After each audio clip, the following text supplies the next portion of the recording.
Hey, what's going on, everybody? Dave in here, always helping you play creatively. It's definitely been a good minute since I did one of these videos.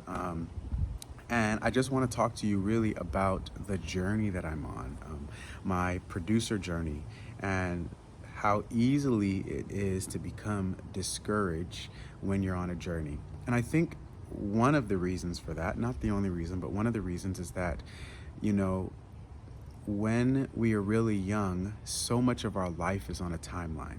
And so we're on a timeline for getting through elementary school by this certain age, and by getting through junior high through a certain age, high school by the time we're 18, getting our driver's license when we're 16. We want to be, when we're a little kid, I got 5-year-old sons. They want to be teenagers already. They can't wait to be 13 so that they can be a teenager. So much of our life is on a timeline. Even after that, when we get to college, life is on a timeline. We want to graduate within 4 years. Some of us hope to graduate within 5.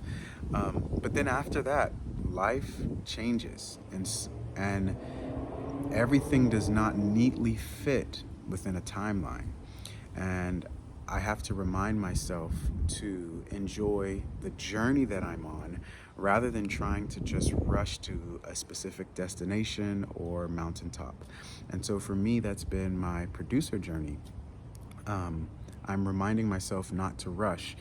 And I wrote down, I have my journal right here, and I wrote down kind of 3 things that I've been learning, and that's not to rush the journey. Because when you rush the journey, you can sometimes make mistakes. And I think about that in regards to when I went to college, and I was just in so much of a rush to finish. I actually finished in 3.5 years, that I chose a major that really, I liked it, but it wasn't my passion, which was music. I studied psychology. And, I look back and I think that that was a mistake.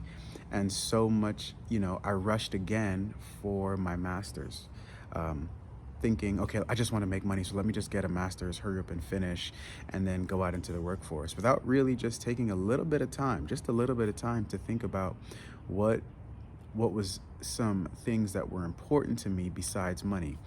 And I actually got my master's in human resource management. Never worked a day in it in my life.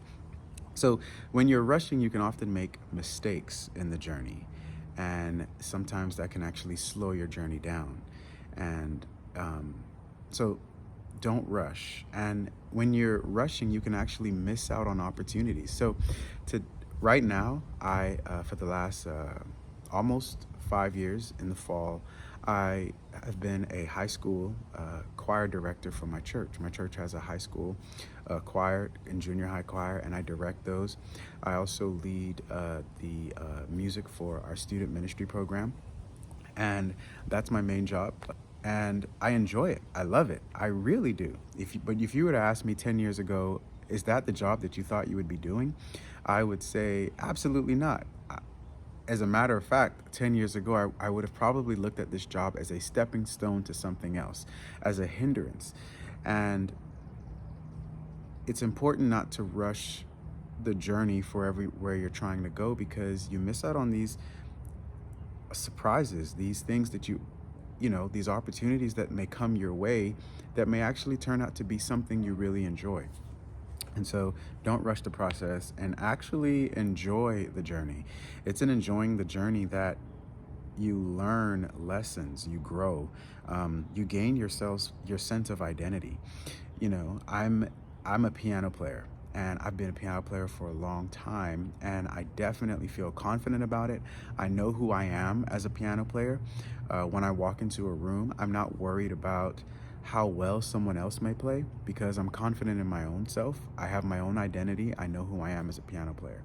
But that didn't come overnight. That came through years of hard work and dedication, and just a lot of growing and understanding who I am. And so the same is going to come in my producer journey. But you should think about that in regards to anything in your life that, maybe you're trying to grow your business, and you want your business to be at a certain level. We all do. But you should definitely enjoy the journey of getting your business there. And then the last thing I've I've been thinking about, and a friend opened my eyes to it, is, why do I want to get to a specific place, mountaintop? And so if I bring that analogy down to being a producer, why do I want to be a well-known producer, or have a lot of people listen to my music? And that's a really good question. The truth is, I realize I just want to make music that I like. Most of us who are musicians, that's what we want to do. I definitely enjoy what I get to do for my church, but that's not necessarily always my cup of tea.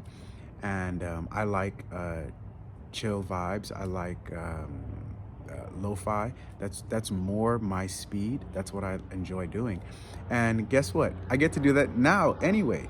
So why don't I just enjoy the journey of becoming a better music producer, rather than feeling like there's this timeline for, okay, I should have X amount of people listening to me on Spotify. I should be making X amount of money at this specific timeline. Rather than, focusing on those things, right now, I should just focus on the fact that I get to make music that I like, that there's time in my schedule to be able to do that. And, that can also translate into, when we have trying to start a business, you should ask yourself, like, why am I trying to do this? And when I was trying to get Play Creatively off the ground, that's my my piano teaching company online. When I was trying to get that off the ground, I was trying to get that off the ground so that I can have money, so that I can not work as much, so that I can spend more time with my kids. And then I realized something because of my friend. I was taking the time I did have to go and focus on my business. So why don't I just take that time, some of that time that I was focusing on my business, and go and spend that time with my kids, And so you should really evaluate why you're trying to get to a specific destination. Maybe you're able to do the thing that you want to do right now, And so just some things I've been thinking about. Hey, if you are looking to grow on your piano playing journey, and honestly, if you're not trying to get there in a rush, I definitely recommend you check out Play Creatively, play-creatively.com. You can check out the links in the description below, but you will find everything you need to grow as a piano player. Until next time, keep watching, keep learning, and we'll all keep growing together. I'll see you guys next time.